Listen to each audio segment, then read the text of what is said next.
Awesome. Okay. Buenos días todos. Good morning, everybody.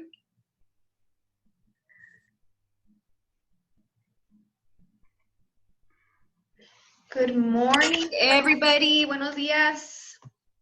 Buenos días. Buenos días. How has your week been, everybody? It's already Wednesday.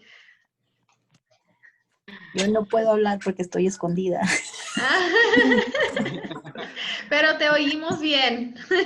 Ok, pero no quiero que me oigan acá en el hospital, en la clínica. Oh. Okay. Ok, te escucho bien yo también, Denise. Okay, buenos días qué bueno. a todos. Qué bueno, qué bueno. Nada más voy a darles un momentito para que todos se metan a la cita de Zoom. Waiting for everybody to jump on. We'll just give you guys a couple more minutes. We usually have everyone jumping in within the first few minutes. I hope everyone's having a good week, though.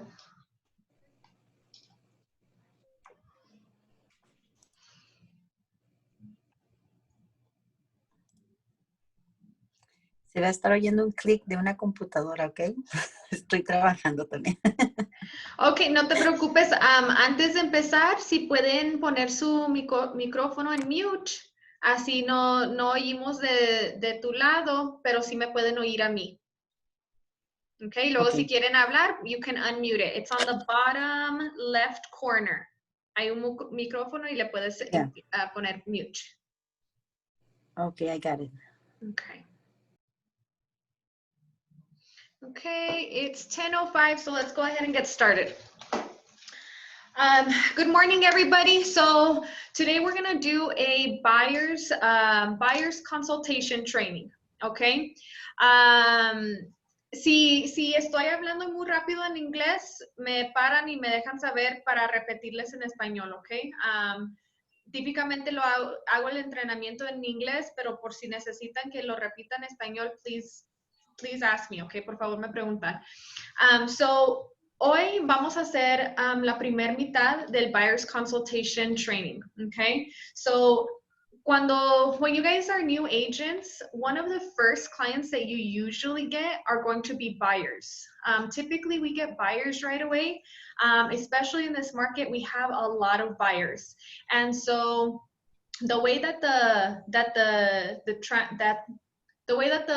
transaction usually looks is you meet somebody, they're a lead, okay? First, they're a lead. You talk to them to find out if they're going to be a potential client or not.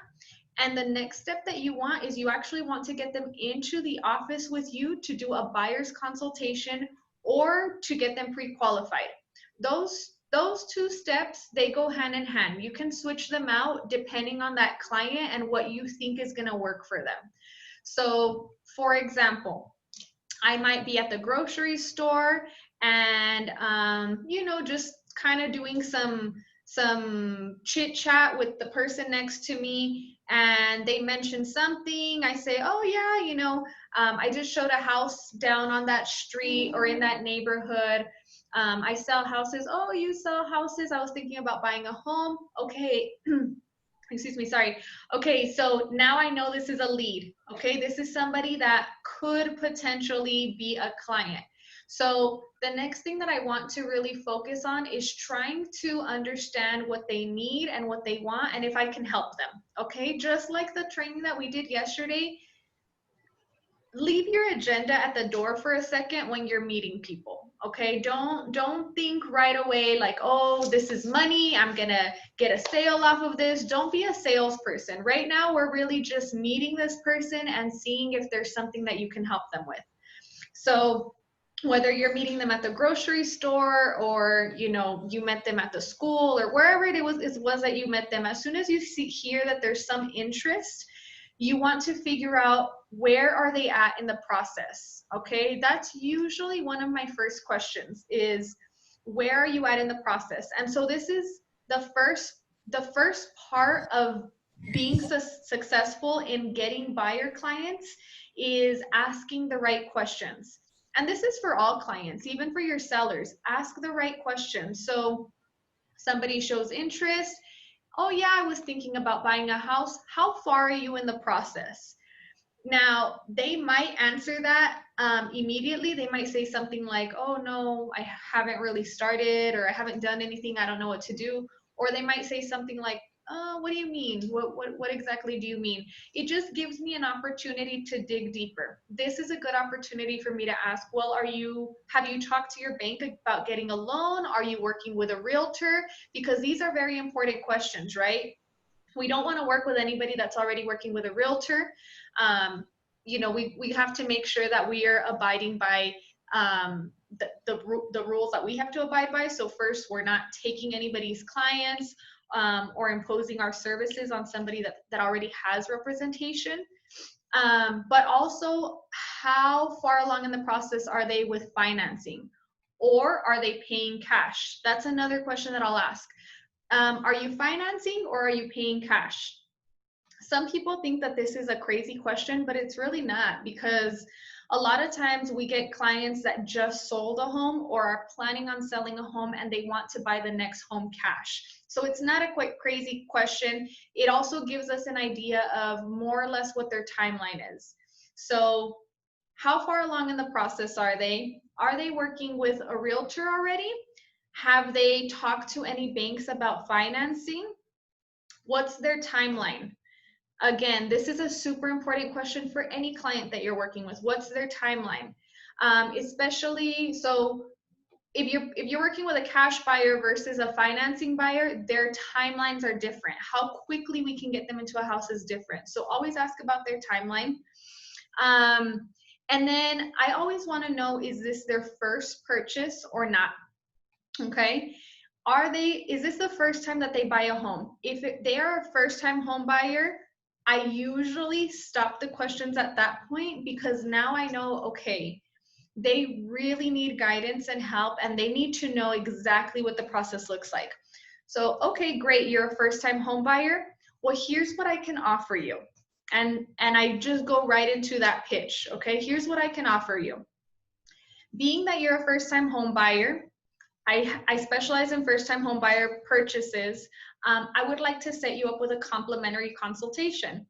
At the consultation, I will review 3 things. And these 3 things you guys should write down, okay? Because these 3 items, you can create your own presentation. It doesn't have to be anything super fancy. You just have to cover this information. And your clients will love you and appreciate you for it. So I let them know, here's what I can do. I can offer you a complimentary buyer's consultation. We will go over what the process looks like from A to Z, so you know what that'll look like. We're going to go over the costs to expect. So a lot of times people think, and this is where they'll usually jump in and say something like, oh, but first-time home buyers, they have programs where I don't pay a down payment, right? Or, oh, but I'm VA, I don't have a down payment. Okay, yeah, that's perfect. And we do have those programs. However, there are other costs involved with purchasing a house that we need to review, because I don't want you to be surprised when we start the buying process. Okay, so now they're hyper aware of, like, hold on, there's something else that I didn't know about, and they want to know what it is. Okay, so we're going to go over the process, the cost to expect, and the timeline to expect. So more or less, what does the timing look like, and how can we make sure that it fits in to your plans for moving, basically. And last but not least, I'll answer any questions that you might have. That's that 4th one that I throw in. And last but not least, I'll answer any questions that you might have. That is always my pitch when I'm trying to get a consultation, either for a first-time homebuyer's consultation or just a buyer's consultation. Now, let's assume that they're not first-time homebuyers. Let's assume that they have purchased a home before. How long ago did they buy that house? So that's my next question. They're not first-time homebuyers. How long ago did you buy your last house? If they bought it in 1995, even in 2005, it's been a while. I recommend that you get them into a consultation unless you can tell that they're a very fast-paced client and they just want to get to the point. If they have purchased a home before and you can tell that they're like, no, no, no, like, let's just get to the point, you know, who do I need to go to get pre-qualified? Send them straight to the lender, and you can kind of go over all that information later on in the process. You've at least given them what they want. They want to start the process, and they know, if they've bought a house before, they know that in order to start the process, they have to get their loan. So there are some clients that I'll send to the lender first, and this is where your team comes in. It's very helpful for you to have a good solid team. So with your lenders, have at least one preferred lender, but I would recommend you have two. You always want to have a backup. You never know when your lender is going to go on vacation, you know, God forbid they get sick, and they're just not available to you. What I've had also when I first joined real estate, I had my preferred lender, but she's gotten really busy too, and she has a lot of business, so she doesn't move as quick as she used to move with my files. And for the most part, I still love sending my clients to her because she does so well with them. But there are certain clients that I know are not going to be patient and give her the time that she needs. And that's fine, you know, because some people need their results a little bit quicker. So I have several lenders that I work with. Also, as your time progresses, you might want to get a few different lenders that specialize in a few different purchases. For example, I have a handful of lenders at this point.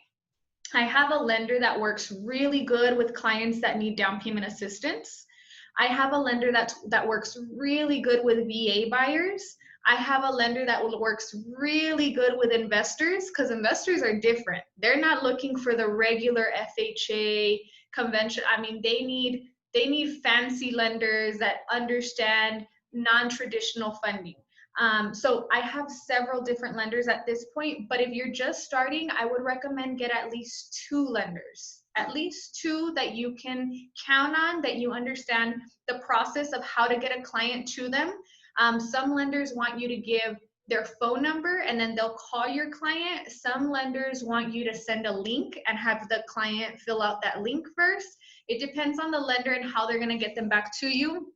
Again, this kind of goes back into your team and working together to get them through to where you need them. So going back to the consultation. So let's assume that they've bought a home before. My next question is, how long ago did you buy the house? Typically, if they tell me anything 5 years ago or more, I'm still gonna try to set them up with a consultation. Personally, something that I've realized is that most realtors don't do a buyer's consultation. And that's really what has set me apart from other realtors when it comes to my purchasing clients. Because I'll take the time to sit down with them to review this information and to review what it is that they need specifically. It gives you an opportunity to sit down uninterrupted and really understand what it is that they're concerned about, what it is that they're trying to get. You want to give them an opportunity to speak to you in private. For example, a lot of times we meet our buyers at open houses. An open house is a great place to meet a potential client. However, the setting is very informal. You're inside of a house. They don't understand, usually they don't understand what the process of an open house looks like. You have the door open to other walk through traffic. So they might have a concern, for example, with past financial issues. Okay, we're talking financial issues. This is something that, even though we talk about it a lot as realtors, the average person doesn't feel super comfortable just talking about their finances to everybody.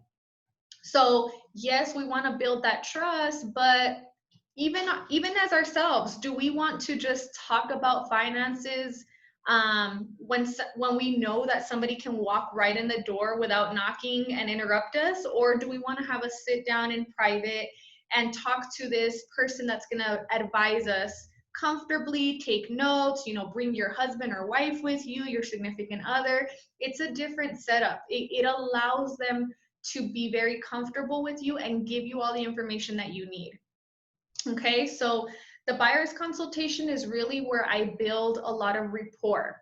So we've talked about the personality types a little bit. I can't get too deep into it right now for this training, but I do recommend that if you haven't taken your personality test, take your personality test.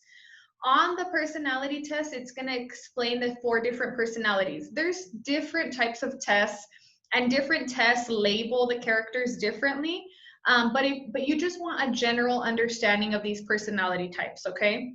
So we usually have like a social person. So this is a person that likes to talk and, hang out and is the life of the party. We have a social conscious. And this is the first 4 personality types that I learned about. This is actually different than the test that I sent you.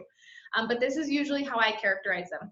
The social conscious is somebody that's very conscious about other people, how other people feel. They're usually the recyclers of the earth, green, very green, and trying to take care of the earth. But they're very concerned about everybody and everything else, and making sure that everybody else feels comfortable and happy and pleased. Okay. Then we have our driver. Our driver is they're very driven, usually very assertive. They have a plan and it's go, go, go. This is the person that I was mentioning. They usually don't want to wait around for a consultation. They're like, just send me to the lender. I want to buy a house. Who do I need to talk to? So with them, you can't waste a lot of time trying to, when you build rapport, you have to build rapport, but you have to do it quickly. They want to move. They're on a mission. Okay. And last but not least, we have our analytical. Analytical is going to be like your accountants, your engineers, your real estate investors, and they're all about the numbers. Okay. They're the ones that want to get a good deal, or they're the ones that want to know, okay, the house is listed at 175. How much is it worth? I want to know. And I want to know that if I sell it in 5 years, I'm going to be able to make some money on it. How much has this neighborhood gone up in value in the last 5 years, so that I can get a percentage more or less of what it's going to go up in the next 5 years. So that's how I filter my clients, just to get a general idea of how they want, how I can best serve them. Okay, because in serving your clients, you need to be able to communicate with them well. And if you want to get them to the buyer's consultation, if you want to get them inside of your office in 2-3 days after you meet them, you have to communicate well with them that first time to build rapport. So start studying your personality types. Take note of what are they talking to you about? What are they not talking to you about? Are they very friendly and open with you? Are they very social with you? Okay, great. Those are usually a lot easier to get in the door. But the analytical ones, those are awesome, but you make sure that when they come in, you're ready with your numbers. You're ready with some graphs and charts, and your lenders can help you with that. If it's a driver, make sure you're linking them up with a really good lender that's going to work fast, or else you're going to lose that client. And then if it's social conscious, they're similar to your social people. I would talk to them a little bit more about why it's important for us to be involved in the real estate industry. How is a purchase going to help not just them, but the rest of the neighborhood? So again, that's like a whole nother training that we can get into, but these are just little tidbits. It all comes into play when you're trying to set that appointment. So now, once you set that appointment, a couple of pointers, and I learned this the hard way. Set your appointment about 2 to 3 days after you meet. Try not to prolong your appointments too long. Unless they're telling you, I want to buy a house in December or January, well, then the sense of urgency is not as big and you can prolong it a little bit longer. But if they're genuinely interested and they're flexible and you can get them in within 2-3 days, get them in within 2-3 days. Excuse me. Another thing that I would recommend you do before you get them in is ask those questions. For anybody that was here for the training with Gilbert, he talked about certain questions that we can ask our clients before we bring them into a consultation. Now, when you're new, bring everybody into a consultation, because the more consultations you do, the more practice you get. But as you start getting clients, you want to filter the clients a little bit better, because you don't want to waste time on consultations that in reality that client is just not ready for a consultation. For example, I meet a client and I'm filtering them. I'm trying to see, you know, where are they at in the process? They haven't started, they don't know anything. You know, they just want me to help them. Okay, my next step is to go into the qualifying questions. So I typically, at that point, if they're telling me they really don't know, then I want to give them a little bit of information. Okay, perfect. Well, you're a first-time home buyer, so typically what a lender is looking for is about 2 years of work history. How long have you been at your current job? Oh, well, I've been there a year. That's okay. Were you working before that? Yeah, I was working before that.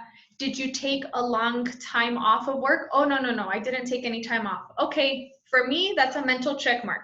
Check, they have the 2 years, right?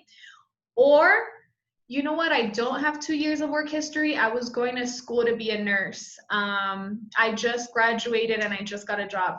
That's okay too, because 2 years of schooling towards whatever career you're gonna do, that's gonna qualify you also. So in my head, mental check mark. All right, good. What about credit? When was the last time you checked your credit? Do you know more or less where it stands right now? Denise, Yes. one question. What happened with the people that are moving from other countries and they don't have credit history? They don't have years in a job here in the United States. What do we need to do, because they need a house? So what do we need to do with those to rent? Go and rent a house. So honestly, that for me is going to be a lender question. Okay. For me, that's just a little bit too complex for me to even jump into.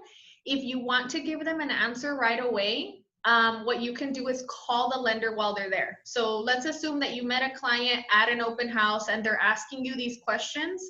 I don't feel comfortable answering questions like that, because that's a little bit deeper than what I understand on the lending world. So I'll say, you know what? That's a great question. That's a lender question though. Let me call my lender and see if she has a few minutes to answer these questions for us. That's what I would do. Okay. Okay. Yeah, there's certain things I don't want to get too deep into. We just want the basics. Okay. Thank you. You're welcome. That was a good question. Apunta, hay una persona que da créditos a foráneos. Bueno, ahí está el Compass Bank. Ajá. Ajá. Sí, y es Claudia Carabeo, para que si quieres también consultar. Claudia Carabeo. Sabes que yo tengo, I have a lender, but it's not from here. He is from, I know when I get in touch with him. He works in Florida and Colorado. He works all over United States, but those are his basis points. And I was talking with him, and they have, I didn't know that we have one here, so I can talk with him. They have like a program with international loans, but that is when they are outside the country, when they want to invest from outside the country. Mm-hmm. For example, they live in my country, in Argentina, and they want to invest here, but they are going to live in Argentina. They are not going to come here. What I am asking is when somebody is coming to the country. Mm-hmm. So Lorena, thank you. I will see if I'll send you the contact info. Okay, thank you. Great. Thank you. Yeah. Thank you for that, Lorena. If you can actually put it in WhatsApp, that's a great contact to have. And Lorena, if you guys ever use that lender, make sure you let them know that Lorena sent them, okay? Okay. Hola, ¿me oyen? Yes. ¿Me puedes mandar a mí también? Soy Irina. Es información de Claudia Carabeo. Sí, Claudia Carabeo es la esposa de Ricky Torres. Ah, Si lo ok. conocen a Ok. Ricky, es la esposa de Ricky Torres. Okay. Ajá, en el No, Compass Bank. Okay. no tengo el gusto de conocerlo, pero acuérdate que Ok, soy nueva, pero toda esa información me importa bastante, sobre todo claro con que la sí, gente de con gusto. Chihuahua y Juárez. Ajá, sí. Ok, Ahí se los paso gracias, en WhatsApp. qué linda, gracias. Ya me desconecto, espérense. Huge shout out to Irina. She is at her regular full-time job right now. So even then, she's jumping on the call and trying to listen in while she's doing her thing. Good job, Irina. Okay, so this is all great Gracias. information. De nada, de nada. I love that, you know, we're able to collaborate. We have a huge brokerage, you guys. We have about 100 agents, and of these agents, a lot of the spouses are, you know, lenders and have connections. And, you know, that's why it's good for us also to be in communication with our team, our brokerage. This is our first team right here. This is the first hub, because we have information here that's very valuable that we can use it. So definitely use your team, and thank you guys for sharing that information. Okay, so now going back, we've talked to the, filtering, we're filtering. So next I wanna know more or less where their credit's at, and if they know. So typically people that are a little more financially stable are usually gonna know where their credit is. That's just a pattern that I've seen, and it's usually because these are the people that are buying properties a little bit more often, they're buying cars a little more often, they're applying for credit cards a little more often, they're using their credit actively, so they usually have a better idea of where their credit is.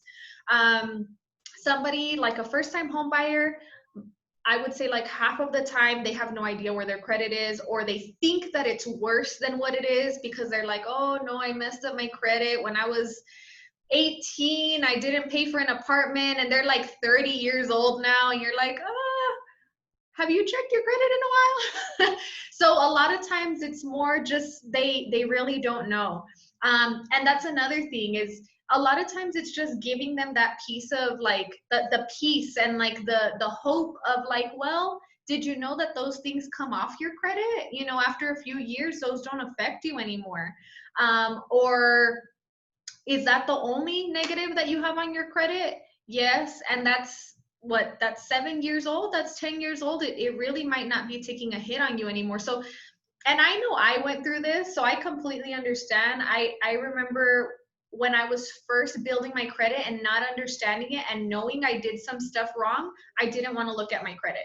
I just didn't want to look at it. I thought that it was worse than what it was. So a lot of this comes back to us educating our clients. So remember, we're advisors.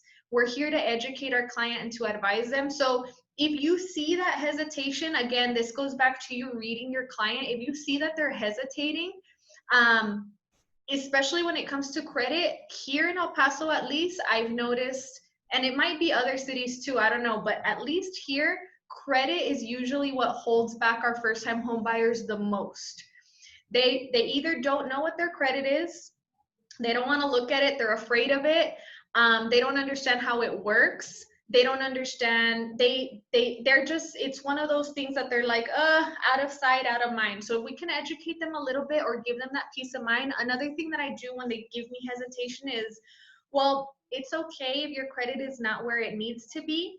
That's the point of working together. So my goal is to set up a plan where we can eventually get you into your new home.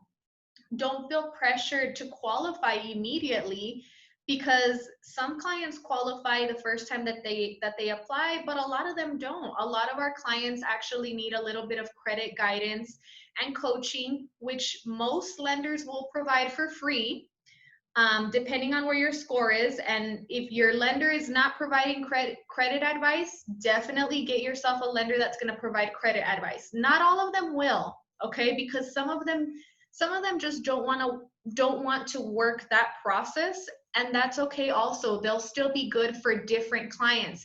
But that's why it's important for you to have a few different lenders, because you do need at least one lender that's going to be patient and give those clients the additional push that they need and that help and that guidance. So most lenders have a credit simulator, and it's basically this program where when they pull up the credit, let's say that the credit score comes in at 610, and right now we're asking for a 640. That's 30 points that they need to come up. They're actually able to plug and play. Okay, let's say that you pay this credit card down by $100. Your points are going to go up by 4 points. Let's say you pay this credit card down by $10. Your points will go up by 2 points. And they'll plug in and play, and they'll actually be able to tell your client, okay, here's your homework. The next month, please pay this off, pay this off, pay this off. This right here is an old account that needs to be deleted, but you need to call them and ask them to delete that. And they'll give them the information, and they'll, again, teamwork. This is their part of the homework. And this is also where you get to see, is your client serious or aren't they? So one thing that I always say with credit is I always let them know, depending on what they tell me. So if they tell me, I think my score is closer to like a 500, the lender is not going to be able to help them go from 500 to 640. That credit simulator program is more for anybody that needs a small jump in credit. Okay. So usually anything under 580, I will refer them to an actual credit repair company. Okay. And I would recommend you guys do the same.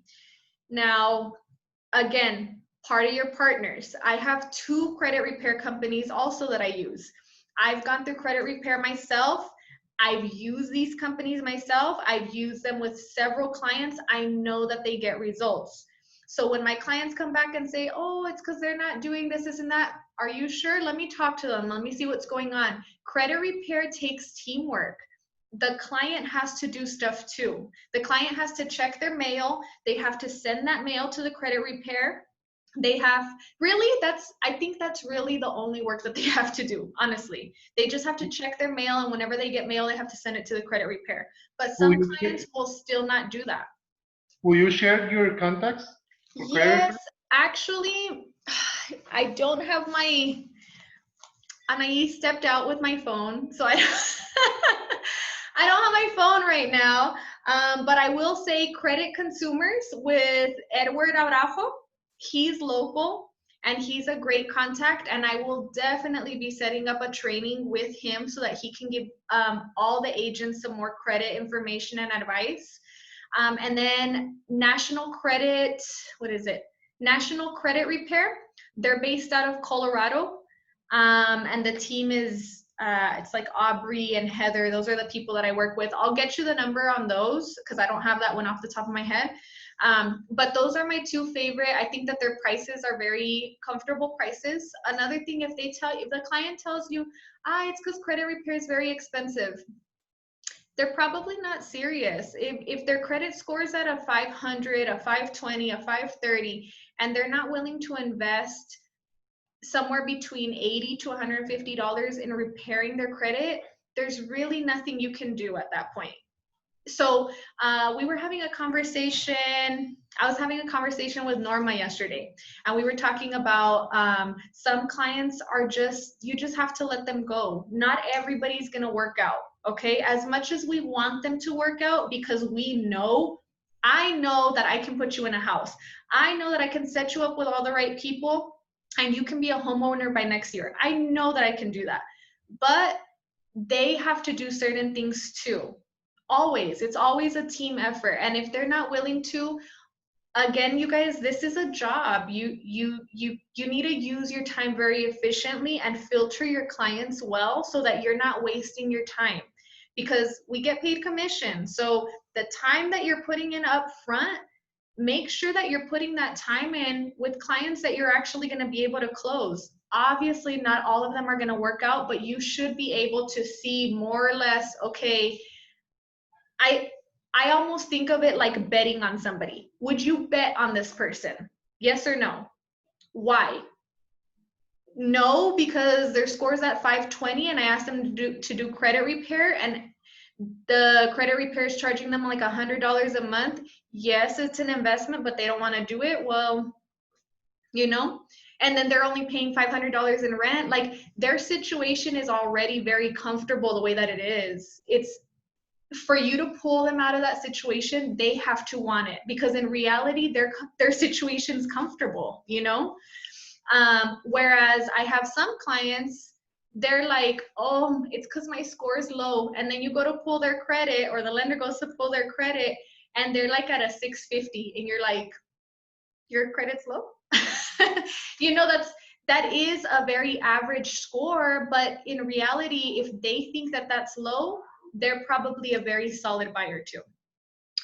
So, okay, so moving forward, we talk about the credit, and I do talk about credit a lot because usually that's where you're gonna get stuck, and you need to know what to do with your client at that point, okay? So now we've gotten past the credit. Another thing that I like to ask is I never ask, what price do you wanna buy your house in? Because they don't know. They don't know. They don't know what a $200,000 house monthly payment looks like versus a $100,000 house monthly payment looks like.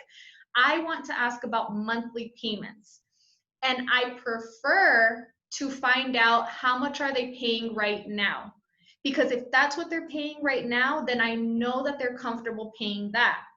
If they're renting, they're probably going to be comfortable paying a little bit more when they buy the house. Usually $200 to $300 at least.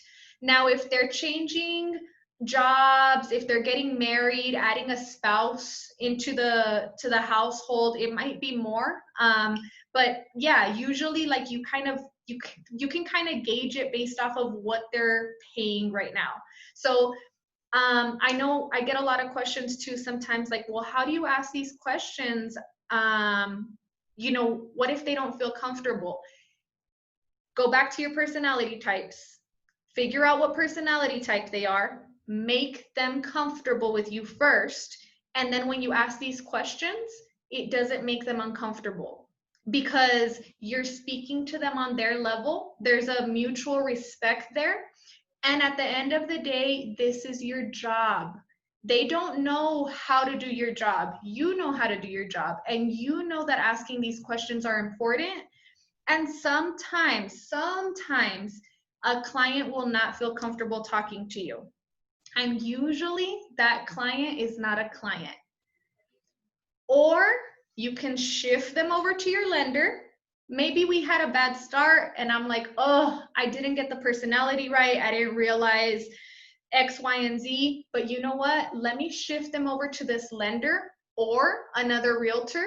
I work with a lot of realtors, guys. If there's clients that I know for whatever reason I can't handle, but somebody else can, refer them out. You can still make money like this. And the client will be taken care of. So use your team.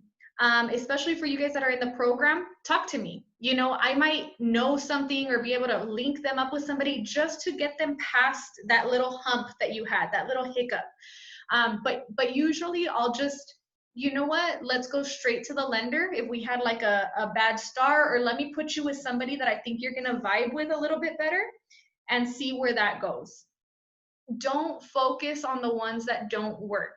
Focus on the ones that do work. There's a lot of people that want your services. There's a lot of people that want your help. So please keep yourself in an abundance mindset, okay? Especially when you're starting, we're not salespeople, we're advisors. We're here to help people and they want our help and they need our help. So just keep that mindset. That way you never go into that spiral of like, oh, I'm bothering them or anything like that. Okay, so now we've gone through all the filtering questions. We've gone through the credit. Next step is setting that appointment. Okay, we set the appointment 2 to 3 days out typically. One piece of advice, always, always, always confirm your appointment. Okay, I have noticed, and I noticed this pretty early, when I would not confirm the appointment, they wouldn't show up. You start confirming your appointments, they start showing up. If you don't confirm their appointment, a lot of times they think you forgot. They really just think that you forgot. So going back to the schedules, For example, if I have somebody scheduled for this afternoon, I want to confirm them first thing in the morning. So 9 o'clock in the morning, confirmation text messages go out. I like text messages unless I know that they're not a text person, then I'll call them. ¿Se cayó Denise? Uh-huh. I hear somebody. ¿No? Parece. Oh, okay, I don't know. So usually I'll just shoot a text message first thing in the morning for afternoon and evening appointments. If it's a morning appointment,